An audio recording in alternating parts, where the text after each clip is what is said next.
오늘 통일 관련돼서 이 말씀을 통일과 평화와 관련돼서 말씀을 드려야 될 것 같아요. 우리가 현실을 마주할 때 좀 현실이 어떤 현실이 우리 주변에서 이루어지고 있는지를 좀 불편하더라도 좀 이렇게 우리가 제대로 봐야 될 필요가 있지 않을까라는 생각을 해봅니다. 저도 통일을 원하죠. 누구나 다 통일을 원합니다만 참 쉽지 않는 주제이기도 하고 통일을 가는 길이 계속 멀어지기만 하는 우리 현실을 우리가 좀 직시해야 하는 것이 어떻게 보면 통일을 위한 첫걸음이 되지 않을까라는 생각을 해봅니다.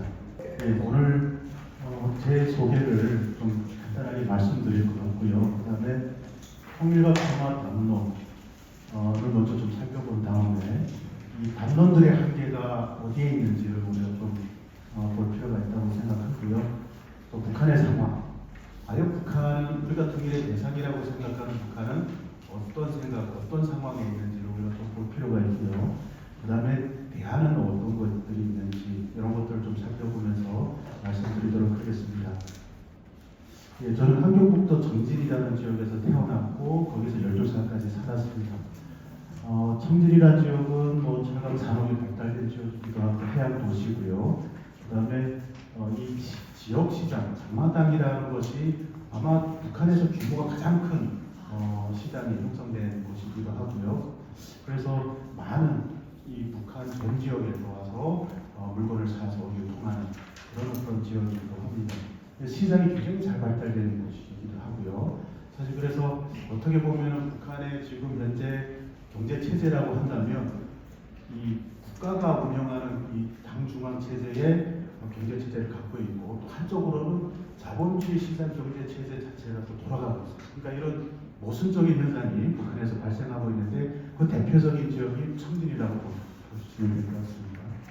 특히 중국 한족들이 많이 사는 지역이고요. 또 조선족들이 많이 사는 지역이어서 이분들은 중국으로 마음대로 갔다 올 수 있고 물건을 가져와서 팔 수도 있고 그런 어떤 위치를 갖고 있습니다. 그래서 어떻게 보면 이 수남 장마당이 이 중국 상인들에 의해서 좀 더 활성화가 되고 중국 상인들이 최근에는 신흥 돈주로 이렇게 등장하면서 사실 이 장마당을 또 활성화시키고 있는데 저는 이런 사람들의 역할에서 북한 주민들이 이렇게 장마당 시장이라고 하는 공간을 통해서 지금 생존하고 있다라고 저는 보고 있습니다.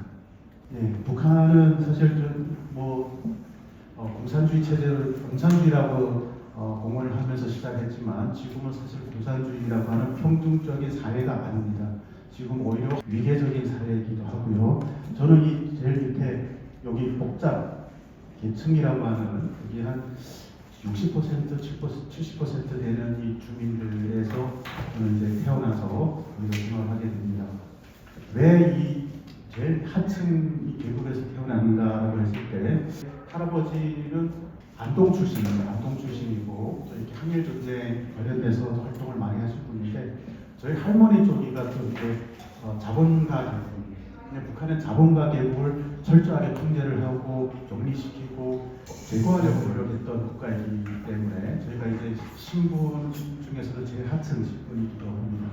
평양에서 살고 있고 어떻게 보면은 이 북한의 조선의 아이덴티티를 갖고 있는 사람들이면서도 김일성의 조선민주주의 인민공화국을 수립하는 데 있어서 기여를 했던 사람들인데 그게 이제 핵심 계층이 있다고 보시면 될 것 같습니다.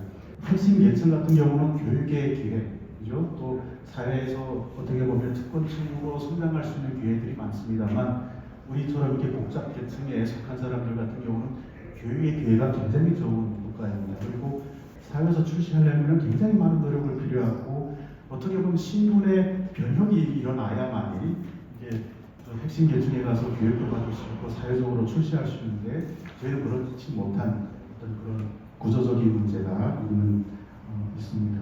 그래서 어떻게 보면 제가 공부를 하게 된 동기도 핵심 계층들은 교육을 받을 수 있는 기회가 많잖아요. 근데 나머지 기본 계층이나 복잡 계층 같은 대다수 사람들이 교육을 받을 수 있는 기회가 없는 거예요.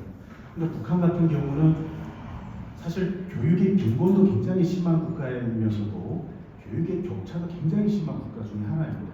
1%에서 20%의 사람들은 교육을 받지만 나머지 대다수 사람들은 그런 기회가 없다라는 것이죠. 북한은 인재가 굉장히 많은 나라입니다. 기본 계층과 또 복잡 계층에 속한 인재들이 굉장히 많은 나라입니다. 그래서 이분들이 교육을 받을 수 있는 이 환경이 마련돼야 사실 북한을 변화시킬 수 있다고 저는 보고 있고요. 그래서 제가 한국에 와서 제일 먼저 결정했던 것이 공부를 해야 돼요. 그래서 학사, 석사, 그다음에 박사까지 공부를 해서 제 꿈이 사실 이제 북한으로 돌아갔을 때 저 청진시에다가 대학을 하나 설립하는 것이 꿈입니다. 인재를 양성해야 되고 그 인재들이 다시 북한의 저 지역을 새롭게 건설할 수 있도록 하는 그런 환경을 만들어줘야 된다고 저는 생각을 하고 있고 지금도 그렇게 한자로 계속 발전하고 있는 상황입니다. 저희가 이제 처음 탈북하게 된 동기는 북한의 경제난입니다. 저번에 북한의 표현으로 고난의 행군이라고 합니다만 이때 당시 우리 일반 북한 주민들 같은 경우는 성인 같은 경우는 이제 국가에서 쌀을 700g, 청소년들 같은 경우는 400g 정도 한 달치를 받아서 배급소에 가서 그 식량을 받아서 살았거든요. 근데 90년대 초반에 들어와서 이 배급 체제가 붕괴하기 시작합니다. 그러니까 주민들이 어디 가서 식량을 구할 수 있는 그런 곳이 없기 때문에 그 전까지만 해도 배급소만 바라보면서 배급소 가서 쌀을 타왔거든요. 근데 고난의 행군이 전개되면서 이 배급 줄 수 있는 식량이 없어진 거죠. 핵심 계층은 식량을 받을 수 있었지만 기본 계층이나 적대 계층 같은 경우는 식량을 받을 수 있는 기회 자체가 없었던 그런 시기입니다. 그래서 저희도 이제 이때 당시 북한에 처음으로 생겼던 것이 장마당입니다. 주민들이 집안에 있던 무슨 물건, 또 음식 이런 것들을 해서 팔기 시작했어요. 그리고 돈 있는 사람들은 그거를 사서 먹기도 하고 또 사용하기도 하고 그런 어떤 장마당이 이제 작은 규모로 발생했는데 이것이 점점 크게 불려지면서 큰 규모로 이게 성장하게 됩니다. 그때부터 북한 주민들은 사실 지금까지도 마찬가지지만 정부의 어떤 그 경제 정책에 의존하는 것이 아니라 이 장마당을 중심으로 생존해 왔어요. 지금 장마당을 라고 부르지 않습니다. 2002년 7월부터 사실 시장이라고 부르기 시작했어요. 정부가 장마당을 시장으로 인정해줬기 때문입니다. 그래서 저는 장마당 세대라고 부르고요. 지금은 시장 세대가 살고 있는데 기본적으로 장마당 세대와 시장 세대는 북한 정부가 주입식하는 교육에 영향을 받지 않은 또 받고 싶지 않은 어떤 그 신세대라고 보시면 될 것 같습니다. 저는 이 신세대에게 주목할 필요가 있다. 북한을 변화시킬 수 있는 이 신세대가 사실 북한 내부적으로 변화를 일으킬 수 있는 주체가 될 수 있겠구나. 물론 지금으로서는 우리가 그런 어떤 현상을 발견하지는 못하고 있지만 저는 이 신세대가 나중에 북한의 감시 체계를 붕괴시킬 뿐만 아니라 북한의 밑에서부터의 변화를 일으킬 수 있는 주체로 발전할 수 있겠다. 시장에서 작동하는 우리 가장 핵심적인 요소 중에 하나가 이 그룹들이 발생한다는 거예요. 한국의 우리 시장 경제가 발전하는 단계를 보시면 시장을 중심으로 한 이익 세력들이 이게 형성이 됩니다. 그러니까 중산층이 형성된 것이 70년대 중후반 이렇게 됐는데 이분들은 이 시장을 통한 상관자들인 것이죠. 이 시장을 통해서 발생하는 이 그룹들이 나중에는 어떤 사회 세력으로 발전하게 됩니다. 사회 세력으로 발전하게 되면 북한의 다양한 인권의 문제라든지 이 너무 통제 문제라든지 또 자신들의 이익을 해치는 문제에서만큼은 생명을 걸고 문제를 해결하기 때문에 나중에 이 시장을 중심으로 한 북한의 시민사회 세력이 형성될 수 있겠구나라고 저는 생각을 하고 있습니다. 그러나 이제 제가 2000년대 저희 가족이 다 잡혀서 북한 북송대 경험을 하게 되는데요. 그때 조금 이렇게 생각이 좀 달라지기 시작하는데 저희가 처음에 탈북한 거를 전문 용어로는 생계형 탈북이라고 하고요. 지금은 정치적 탈북이죠. 그다음에 외부 사회 동경 탈북이라고 하는 것들이 계속 발생하고 있는데 정치적 탈북이라고 한다면 요즘 고위급 인사들이라든지 또 외교관이라든지 이런 분들이 한국에 온 것을 이제 정치적 탈북이라고 하고요. 그 다음에 외부 사회 동경 탈북이라고 하는 것은 북한 내에서 지금 한류 문화가 지금 유통되고 있습니다. 이 젊은 층들이 이 드라마나 또 대중 가요나 이런 것들을 지금 공유하고 있고 그거를 소비하고 있어요. 이틀 전에 NKTV 강화문에 갔었는데요. 거기 가보면은 그 인권 박물관이라는 게 있어요. 그 가보면 한 이 섹션에 북한 주민들이 한류를 어떻게 소비하는지 기기들이 다 이렇게 진열되어 있어요. 그거 보시면은 노로텔이라고 하는 그 기기를 통해서 북한 주민들이 이 CD를 넣고 드라마 보고 영화 보고 외부의 정보를 접할 수 있는 그런 어떤 도구로 사용하고 있는데 그걸 보면서 한국이라고 하는 곳이 우리가 북한 정부가 계속 주입했던 어떤 세계에서 가난한 국가 중에 하나가 아니고 정말 부유한 나라구나, 정말 잘 사는 곳이구나. 그리고 특정 연예인의 팬이 돼서 남한에 와서 살아보겠다, 그분을 만나보고 싶다, 이런 어떤 생각을 갖게 되는데 사실 그런 거는 어떤 소수의 사람들이지만 가장 중요한 것은 이 한류를 접하면서 이분들이 더 나은 삶을 적용한다는 것이죠. 그런 생각의 전환이 이루어지는 핵심 중에 하나가 한류다라고 볼 수 있겠습니다. 기본적으로 탈북자들은 죽는가 하면 세 가지 문제에 직면하게 됩니다. 하나는 여성들 같은 경우는 인신매매, 그다음에 남성들 같은 경우는 노동자취, 그러니까 노동을 했는데 거기에 대한 대가를 안 줍니다. 북한 출신이라는 이유로 그게 있고, 그다음에 세 번째는 가장 피하고 싶은 것이 이제 북송입니다. 그리고 북송하면 이제 이 다양한 어떤 그런 처벌을 받기 때문에 사실 북송만큼은 피하고 싶은데 그럴 수가 없는 것이죠. 2000년 3월에 저희가 이제 북송하게 됩니다. 북한에 가면 기본적으로 모의부라고 하는 기관이 있습니다. 거기에서 이제 취조를 받고, 그 다음에 노동단련대라고 하는 이 구금시설이 있고요. 그 다음에 집결소라고 하는 구금시설이 있습니다. 근데 둘이 다 성격이 비슷해요. 그냥 6시에 일어나서 저녁 7시까지 무의미한 노동만 계속 시킵니다. 그런 공간이거든요. 하루에 한 끼만 주고, 그리고 그 시설 자체가 일제 강점기 때 이제 지어진 그런 시설들이거든요. 굉장히 낙후한 그런 시설인데 거기에 이제 한 100명, 200명 정도 다 몰아놓고 거기서 왜 탈북했는지를 규명하기 시작합니다. 그래서 만약에 중범죄를 지어서 탈북하게 했다면 이분을 정치범 수용소로 이관해, 그래서 중범죄로 다루는 것이죠. 정치범 수용소는 이제 영구화된 지역이 이 수용소가 있고, 그 다음에 10년 동안 교육을 시켜서 다시 사회로 내보내는 정치범 수용소가 있습니다. 그래서 대체로 이 10년짜리에 많이 보내긴 하는데요. 저희들 같은 경우는 고난의 행군 때문에 탈북했기 때문에 그때 당시 2000년 6.15 남북 정상회담을 앞에 두고 김정일이가 한 얘기가 있습니다. 이 정상회담을 방해하는 모든 요소들을 치워라. 그 중에 하나가 탈북민들이 북송되는 그런 일이죠. 그래서 고난의 행군에 의해서 탈북한 사람들은 다 석방하라 라는 명령을 내리게 됩니다. 그리고 저희는 이제 운 좋게도 그 짧은 기간에 석방하게 된 거죠. 근데 근본적으로 제가 거기서 이제 생각의 전환, 터닝 포인트가 일어나게 됩니다. 저는 거기서 이제 15살이었거든요. 거기서 한번 생각을 해봤어요. 우리 정부는 어디 있는가? 내가 어렸을 때 그래도 뭐 당과 수령을 위해서 내가 한번 바치겠다라고 했던 그 리더와 그 정부, 그 정치 그룹은 어디 있는가? 경제난은 우리 때문에, 북한 주민들 때문에 망가진 게 아니잖아요. 정치 그룹들이 운영을 잘못해서 북한의 이제 경제난이라는 것을 겪게 되는데, 그렇게 해서 우리가 생존을 위해서 탈북한 것이지 북한이라는 거대한 공동체를 실어서 우리가 탈북한 게 아니잖아요.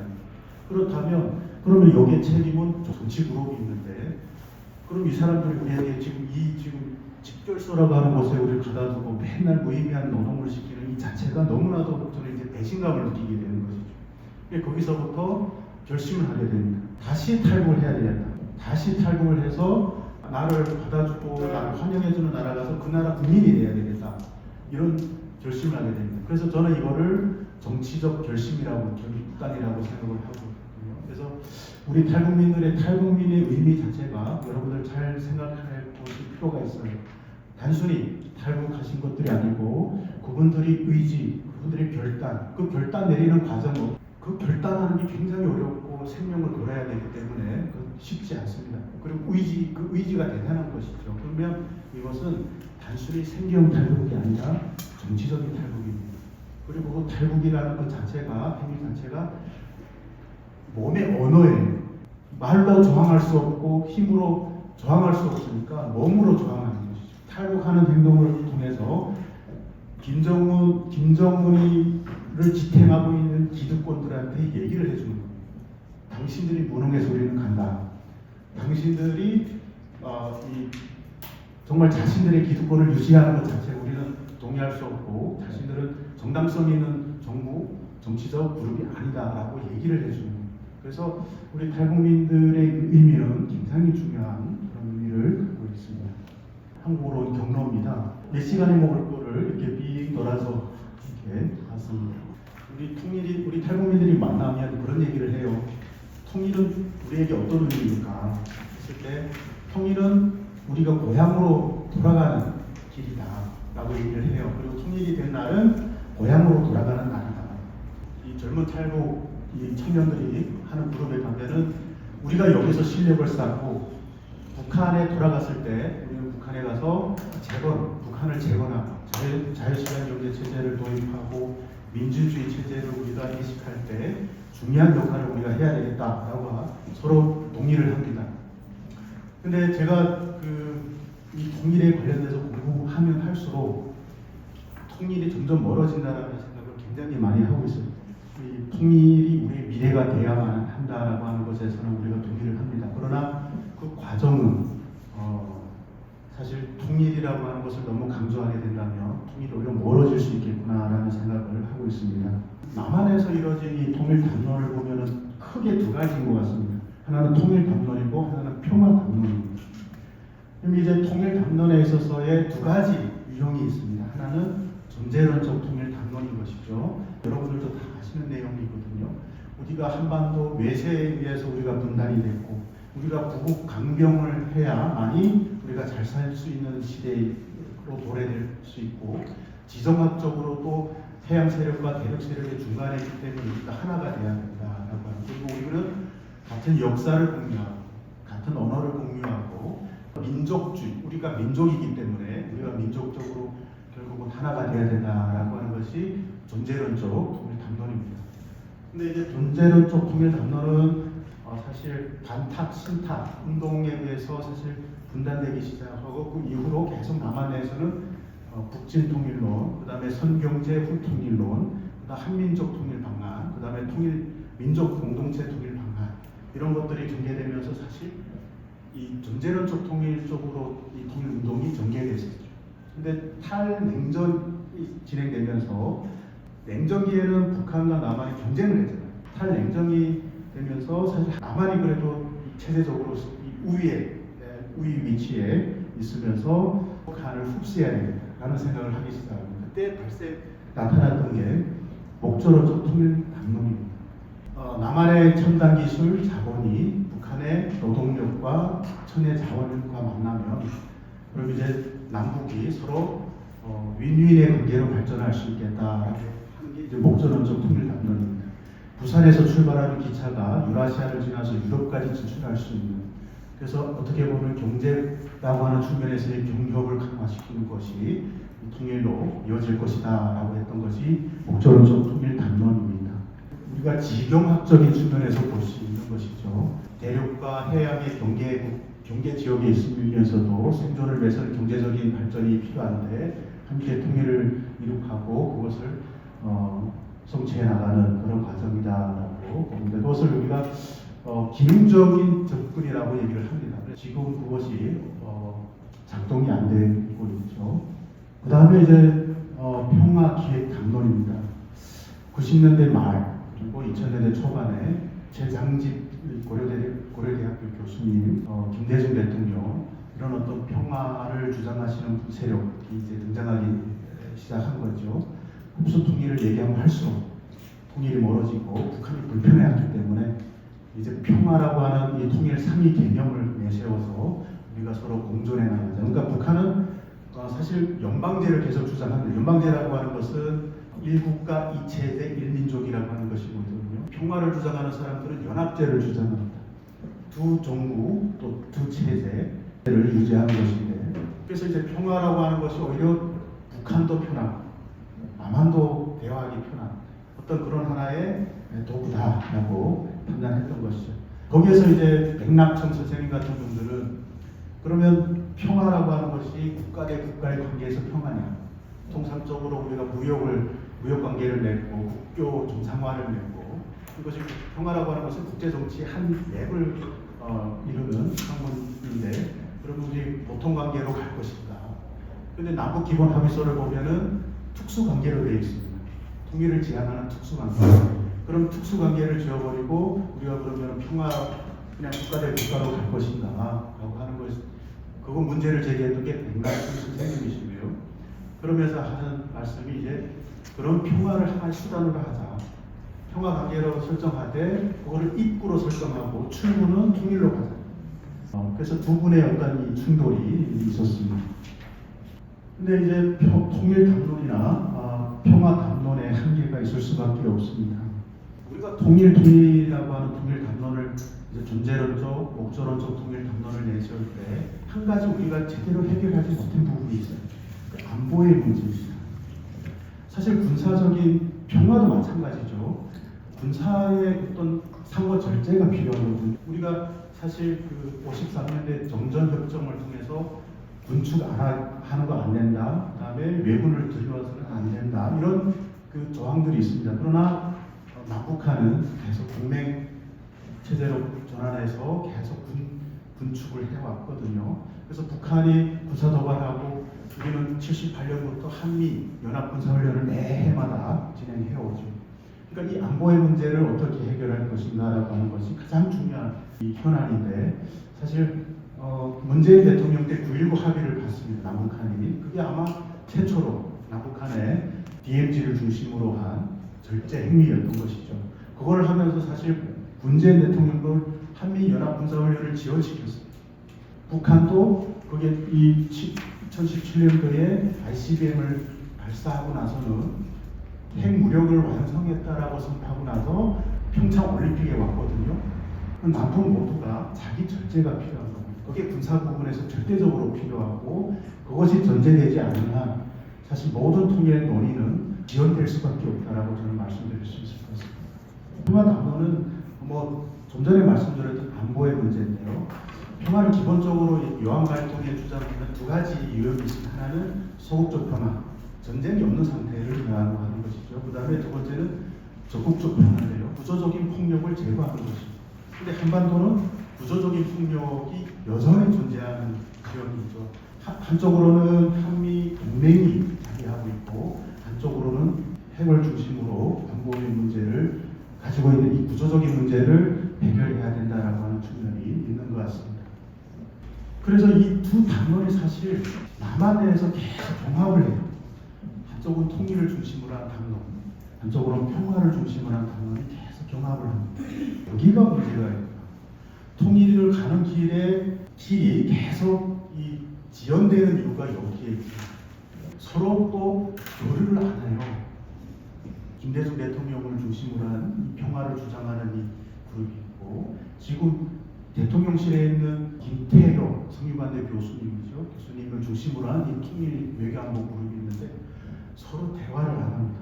서울대학교의 통일평화연구원에서 2년 전에 학술대회를 초당적인 통일평화정책이라고 이 문구를 달았거든요. 근데 거기에 홍영표 전 통일부 장관이 오시고 한쪽은 최종건이라고 해서 이 외교부 1차관 하셨던 문재인 대통령 시절에 이분들이 앉아서 이제 대화를 하는데 결론이 안 나옵니다. 정말 팽팽해요. 이게 문제가 되다 보니까 어떤 현상이 발생하냐면요. 이 정권이 바뀌면서 통일정책, 대북정책이 다 바뀌는 거죠. 이게 국민들을 혼란스럽게 해요. 여러분 지금 이 평화라는 워딩이 다 없어졌거든요. 그 앞에 자유통일이 들어와 있어요. 자유, 민주주의, 인권, 규범의 이 통일 이 논의가 지금 활발하게 진행되고 있거든요. 제가 지방대에서 학생들을 가르칠 때 그 친구들한테 물어봅니다. 통일에 왜 관심이 없느냐? 요즘 통일에 관심 없다고 다 얘기하잖아요. 왜 통일에 관심 없느냐? 했더니 모르겠다라고 해요. 그러면 그 통일부나 이렇게 주무부처의 통일 정책, 대북 정책에 대해서 들어본 적이 있는가? 없다고 합니다. 여기에 문제가 있는 것이죠. 그리고 또 하나의 문제는 통일과 평화 이 모든 행사들이 수도권에 몰려 있어요. 충청도 여기서부터 쭉 지방에 가면요 그런 활동들이 없어요. 그러니까 일반 지방 국민들 같은 경우는 통일의 담론이나 평화 담론을 들을 수 있는 어떤 기회 자체가 없는 거예요. 게다가 5년 단위의 정권이 계속 바뀌면서 정책이 또 새롭게 계속되니까 여기에 문제가 있다 저는 보고 있습니다. 그래서 이제는 시민사회 역할이 중요하다라고 저는 생각을 하고 있습니다. 우리 시민사회가 이 통일 방안을 하나 마련해야 할 필요가 있습니다. 정치권에서는 절대 이거 하나로 만들 수가 없습니다. 여당과 야당이 만나서 통일 얘기하면은 절대 합의가 이루어지지 않을 거예요. 우리가 2016년도에 북한 인권법이 통과됐습니다. 그럼 북한 인권법이 통과되면 제일 먼저 해야 되는 것이 북한 인권 재단을 설립하는 것이었습니다. 근데 북한 인권 재단을 설립하는 데서 지금 여야가 합의 보지 못하는 것 중에 하나가 북한 인권 재단의 사무총장을 누구로 할 것인가? 이걸 놓고 지금 계속 지연되고 있는 거예요. 독일 같은 경우는 중앙기록보존소라고 하는 것을 만들어서 계속 동독에서 발생하는 모든 인권 현안들을 기록을 합니다. 데이터를 축적을 하죠. 북한 인권재단의 역할이 그거거든요. 북한에서 일어나고 있는 모든 것들을 축적해야만이 나중에 우리가 북한의 가해자들을 어떻게 처벌을 할 것인지 그걸 우리가 할 수 있는데 그걸 못하고 있는 거죠. 그래서 이제는 여야가 합의를 볼 때가 되지 않았는가. 우리 너무 소모적인 논쟁을 계속했었고 이제는 여야가 합의를 봐야 됩니다. 그러니까 한쪽에 치우쳐서 정책을 수립하기보다는 통일의 이 담론이 갖고 있는 좋은 요소를 축출하고 평화 담론이 갖고 있는 좋은 부분을 축출해서 서로 통합으로 가는. 그래서 국회 법으로 하나 딱 정해놓으면 나중에 이거를 터치하지 않도록 일관성 있는 통일 정책이 나와야 되는 것이죠. 여기에 외교안보가 이 공동체가 다 들어와서 같이 이걸 가지고 머리 맞대고 논의하는 지향을 해야 되지 않을까 저는 그렇게 보고 있습니다. 그래서 우리가 이 통일 담론의 어떤 이 하나의 목소리, 절대음을 내지 않는 한 우리는 늘 계속 이렇게 세 가지 딜레마에 우리가 봉착하게 됩니다. 한반도에서 아직도 정전 체제가 있고 분단 체제가 있고 냉전 체제가 생존하고 있는 것이죠. 그러면 북한은 또 뭘 원할까? 우리가 이거를 좀 간단하게 살펴볼 필요가 있습니다. 김일성 같은 경우는 국방 경제 동시 노선을 했었고요. 이 김정일 같은 경우는 성군 정치를 했었고 지금 김정은이가 원하는 것이 여기 우리가 주목할 필요가 있지 않을까. 여기 경제 핵 경제 노선입니다. 김정은이가 이거를 지금 가장 신경 쓰는 것 중에 하나가 경제의 문제예요. 주민들은 할아버지인 김일성을 이해를 해요. 왜냐하면 우리가 이제 공산주의 유토피아 세상을 만들자라고 하는 공동체, 운명 공동체라고 생각하고 있고, 그 다음에 김정은의 아버지인 김정일도 사실 북한 우리 정마당 세대나 신당 세대는 이해를 잘 못하지만 그래도 지금 북한에 있는 기성세대들은 김정일까지도 이해하려고 노력을 합니다. 왜냐하면 탈냉전 이후에 사실 고립되는 그 과정에서 군부를 중심으로 한 생존을 도모했기 때문에 어느 정도 이해를 갖고 있는데 김정은이 내세울 게 하나도 없는 겁니다. 김정은이 주민들에게 이 통치 명분을 줄 수 있는 것들 하나도 보여줄 것이 하나도 없는 거예요. 지금 북한과 남한의 경제 격차는 한 60배 정도 되죠. 만약에 북한 지역이 갑작스럽게 붕괴되고 혼란스러운 상태로 이어져서 우리 정부가 그걸 감당할 수 있겠는가? 저는 냉소적으로 보고 있습니다. 우리가 북한의 이제 행정부터 시작해서 복지, 그 다음에 경제 모든 분야에서 우리가 들어가서 그거를 새롭게 구축하고 모든 제도를 마련한다라는 것 자체가 너무나도 많은 비용을 지불할 수밖에 없고, 그래서 사실 이 부분만큼은 여야가 공감을 하는 것 같아요.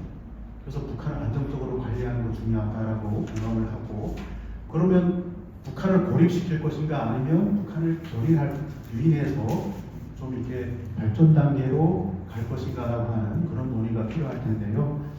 저는 기본적으로 이게 북한과 미국이 만나는 것을 우리는 이제는 용인할 때가 되지 않았는가. 북한과 미국은 서로 적대 관계고 서로 맨날 싸우는 것 같죠. 근데 이 역사적인 그 우드로 월슨 센터라고 해서 미국의 그 냉전기의 문서, 외교 문서를 그거를 해석하는 어느 문서, 방대한 문서가 지금 축적되어 있습니다. 그 문서들을 보면요, 사실 72년도부터 북한은 미국에 계속 문을 두드렸어요. 우리가 평화협정으로 가자, 정전협정, 중전협정 다 하고 평화협정으로 전환하고 한 번 될 문제는 한반도인들끼리 해결하도록 하자. 이런 것들을 계속 이 미국에 문을 두드렸던 것이죠. 그래서 저는 이게 북한은 계속 미국에 편승하려고 하고 있구나. 미국은 또 한미 동맹을 신경 쓰기 때문에 그거를 용인하지 못했던 냉전기에 그런 상황이 있었고, 탈냉전기에도 사실 북한이 핵 무기를 갖고 있었던 것이 아니라 이 물질 만드는 프로그램을 운영했던 것이 있거든요.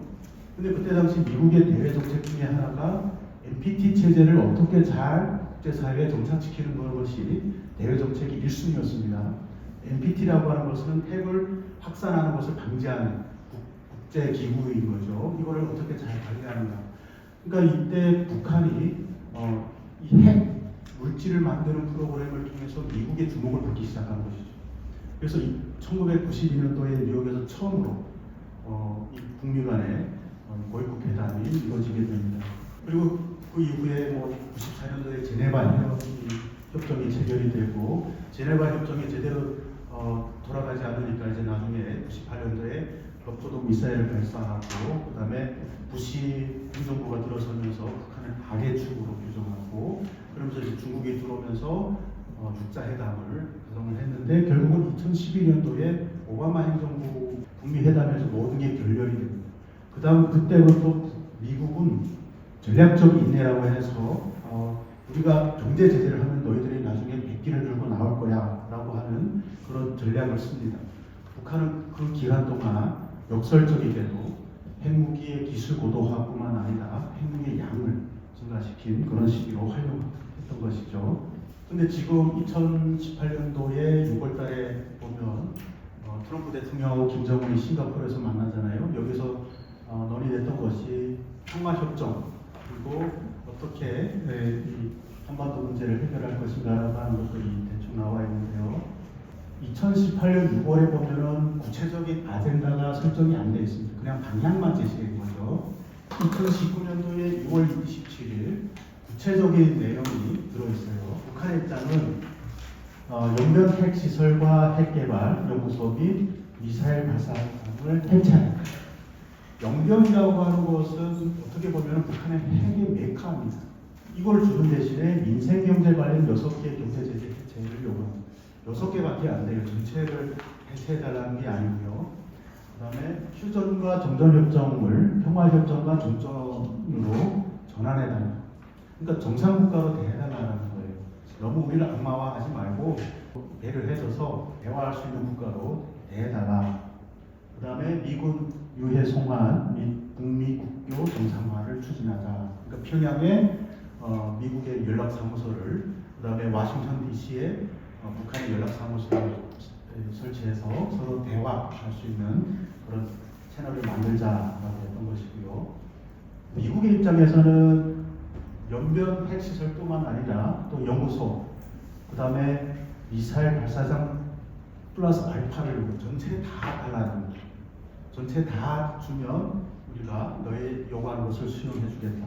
그러면서 이제 핵시설, 핵물질, 핵무기 전부 다 주면 경제 제재를 모두 해제해 주겠다.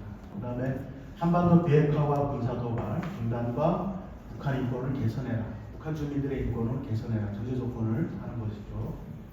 그 다음에 김정은 위원장과 우호미 신뢰관계를 유지하겠다.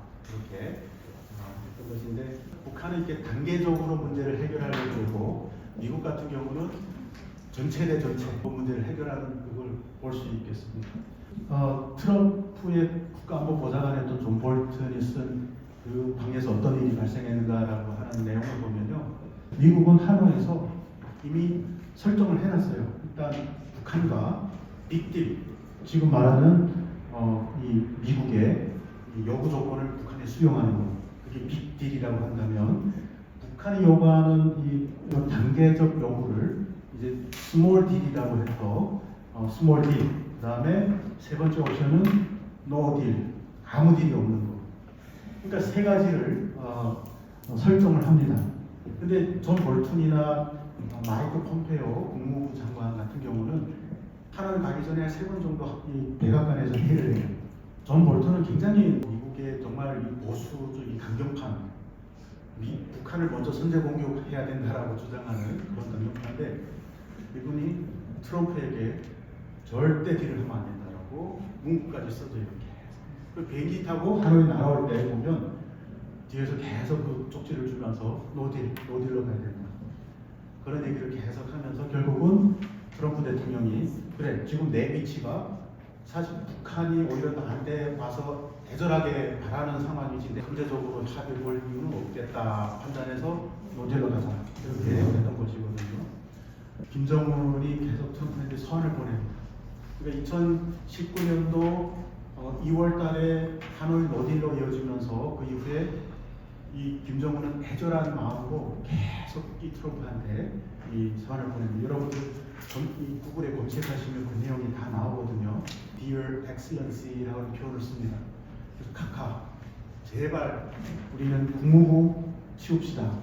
폼페오 국무부 장관이었으니까 이거를 치우고, 존 볼튼 치우고, 카카와 저와 같이 문제를 탑다운 방식으로 해결합시다. 요거를 계속 편지를 쓰면서, 그러나 이제 뭐 미국은 이제 정치적 상황이 이제 또 다른 방향으로 전개되잖아요. 트럼프가 이제 뭐 재판을 받는 상황으로 이어지고, 그다음에 국회에서 트럼프의 이 공청회를 하는 그런 어떤 사건으로 이어지면서 사실 더 이상 2009년 말이나 2000년 초에 코로나가 발생하기 시작하면서 북한을 이제 완전 전 봉쇄하고, 심지어는 중국 상인까지도 들어오지 못하게 봉쇄하면서 오히려 모든 피해는 결국은 주민들이 지금의 제2의 경제난을 겪는다라는 그런 어떤 더 심각한 상황에 놓이게 되고, 우리가 국내적으로는 좀 전에 말씀드렸던 것처럼 여야가 합의 봐서 단일한 통일 정책, 대북 정책을 수립할 필요가 있고, 외부적으로는 북한과 미국 내지는 북한과 일본이 만날 수 있는 그런 어떤 기회도 마련해야 된다라고 보고 있는 것이죠. 저는 그 윤석열 대통령의 외교 사실 잘한다라고 보고 있어요. 많은 분들이 비판을 하지만 우리가 미국 대통령이 원하는 것을, 미국 정부가 원하는 것을 윤석열 대통령이 다 들어줬거든요. 한국, 일본, 미국이 안보 협의 그룹을 만든 것 자체가 사실 미국이 이 동북아에 미국 중심으로 한 나토에 준하는 동맹을 만들고 싶어 했던 것이거든요. 이 3자 동맹. 그러나 이거를 사실 우리 이승만 대통령이 이거를 수용 못했죠. 왜냐하면 일본의 우리 콜로니얼리즘이 있기 때문에. 그래서 그걸 해결해야 우리가 같이 동맹 관계로 발전하겠다. 그래서 거의 70년 가까이 미국이 이루지 못했던 것, 계속 노력을 했습니다만 계속 실패했던 그 3자 이 안보 협의체를 구성을 했던 거거든요. 물론 아직 동맹 수준까지는 안 갔습니다만, 그 다음에 SK 하이닉스라든지 삼성이라든지 현대그룹이 미국에 들어가서 공장을 건설하고 거기서 이제 미국인들을 고용해서 어쨌든 미국이 원하는 방향으로 이루어졌고, 또 대통령이 우크라이나 가서 젤렌스키 대통령을 만나가지고 또 담화를 하고, 이런 것들이 사실 미국이 국제 정치, 외교 관계에서 방향에 일조한 거거든요. 미국 외교협회 회장을 오래 하셨던 리차드 하스라고 하는 사람이 그런 얘기를 했습니다. 만약에 이 북미 관계에서 한국이 조종자 역할을 하기를 원한다면 미국을 움직일 수 있는 레베리지를 계속 쌓아야 된다. 그래서 미국이 어느 정도 한국의 이 요구 조건을 수용해가지고 그거를 들어줄 수 있고 그런 어떤 상황까지 만들어야 된다라고 얘기를 했었거든요. 그래서 이미 윤석열 대통령은 그런 목적에서 이 미국 정책을 펼친 것은 아니다라고 생각을 합니다만, 그래도 우리가 나중에 어느 정권이 들어올지는 모르겠습니다만 국내적으로 합의를 보고 북미 관계가 만날 수 있는 그런 어떤 합의를 보게 된다면 우리는 적극적으로 미국 정부에 요구할 수 있는 거죠. 북한과 만나라. 어디서 만날지는 둘이 상의를 해서 그런 거를 우리가 요구할 수 있고, 개성공단이나 공방산관광이나 경제협력을 미국의 대북제재, 독재 제재나 또 유엔 중심으로 제재에서 벗어날 수 있는 것을 우리가 만들어낼 수 있지 않을까, 그렇게 생각을 합니다. 저는 기본적으로 일단 백낙천 선생님의 평화의 틀, 통일로 가는 그 과정에 있어서 평화라고 하는 이 도구를 우리가 사용할 필요가 있다. 이제는 북한도 사실 남북기본합의서에 명시된 특수한 관계 자체를 이제 북한 헌법에서 다 삭제해버렸거든요. 그래서 남북관계는 국가 대 국가의 관계다라고 지금 설정해 놓은 상태입니다. 그리고 대한민국이라는 것을 공식적으로 외무성에서 이제 발표하게 되는데요. 그래서 평화라고 하는 것은 필요할 것 같다. 지금 평화라고 하는 단계 먼저 설정하기보다는 화해 단계로 먼저 설정을 하고 이제 평화로 발전하게 되고 나중에 통합을 거쳐서 통일로 갈 수 있는 방안이 있겠구나라고 하는 생각을 해봅니다. 일방적인 수용이라고 하는 것이 우리가 여기로 상황에서 대화하자, 같이 뭐 하자라고 제안할 수 있는, 어떻게 보면 일방적인 어떤 제안을 할 수 있는 위치에 있다라고 보고요. 그 다음에 상호 자제, 군사적인 측면에서 좀 자제를 해보자. 사실 우리가 한미 연합군사훈련을 하는 이유 중에 하나가 전시 작전 통제권을 가져오기 위한 거거든요. 미국에서부터. 그걸 우리가 계속 수용해 왔는데 이거를 우리가 어떻게 여야가 합의를 봐서 그거를 전시 작전 통제권을 미국에 계속 주면서, 아니면 그거를 조기에 반환해서 우리 스스로 절제를 하든지, 아니면 미국에 주면서 한미 동맹을 강화한 뒤에 우리 절제를 하든지, 우리가 절제를 하게 되면 북한도 절제할 수밖에 없다라는 것이죠. 정상회담을 갔다 오신 분들의 얘기를 들어보면 북한은 그런 얘기를 합니다. 비공식적인 회의에서 당신들이 계속 한미 연합군사 훈련을 하는데 최첨단 기술 다 도입해서 이렇게 하는데 우리가 가만히 있을 수가 없지 않냐, 이런 얘기를 하더라는 거죠. 그러면 자기들도 거기에 이 미사일 발사라든지 이 핵 실험이라든지 드는 모든 비용들이 사실 주민들의 갈 거를 여기에 투입한다는 것이죠. 그래서 우리가 그런 것들 좀 절제해달라고 요구를 했다라는 비화가 있습니다. 그리고 이제 그렇게 절제된 상태에서는 서로 화해가 이루어지고 서로를 적대적인 존재로 보는 것이 아니라 대화의 상대로 보게 되는 것이고요. 그래서 정체성의 변화가 일어나는 겁니다. 우리의 인지 상태에서도 사회 통합이라고 하는 것은 경제 협력입니다. 경협. 그래서 북한과 경제 협력을 이제 단계로 발전하게 되는 것이죠. 계속 경제 협력을 하다 보면은 그 신뢰 관계가 쌓이게 되고요. 저는 여기 북한의 변화도 여기 있다라고 봐요. 사실 경제 협력을 통해서 정보가 유입되고 북한 주민들이 배불러야 비판적인 사고도 할 수 있고 더 나은 삶을 자기가 스스로 디자인할 수 있는 그런 단계로 발전하는 거거든요. 사실 이거는 마르크스가 오래전부터 주장했던 겁니다. 경제 문제가 해결되지 않으면 상위 구조는 성립이 안 된다고 보고 있는 것이죠. 지금 배고픈 상황에서도 한류 문화를 접하면서 더 나은 삶을 추구하는 이런 상황 속에서 계속 남북한의 경제 교류 협력을 통한 정보 유입이라든지 또 변화를 일으킬 수 있는 그런 어떤 환경이 마련될 거라고 봅니다. 역설적인 것이죠. 우리가 통상적으로 김정은의 정권 유지를 강화시키는 거 아니냐라고 비판하시는 분들도 있겠습니다. 물론 유지될 수 있는 공간도 있겠죠. 그러나 또 한편으로는 북한 주민들이 그런 폐쇄된 사회에서 벗어나서 더 많은 정보들을 갖고 또 이 허기진 배를 채울 수 있는 그런 어떤 환경에 놓이게 된다면 그들 스스로가 변화를 요구하지 않겠어요? 우리가 내부적인 충격에서 북한의 변화를 유도할 수도 있겠습니다만 이제는 북한 주민들도 자기들의 운명을 결정할 시기에 와 있다고 봐요. 결국 고위층 분들을 만나서 대화하다 보면 그게 무슨 소리냐? 어떻게 북한 주민들이 스스로 이 변화를 유도하겠는가? 왜냐하면 북한은 완전 통제 사회고 반역자 같은 경우는 뭐 할 때까지 정치범죄용소에 끌려가기 때문에라고 얘기를 하죠. 그러나 저는 그렇게 보지 않습니다.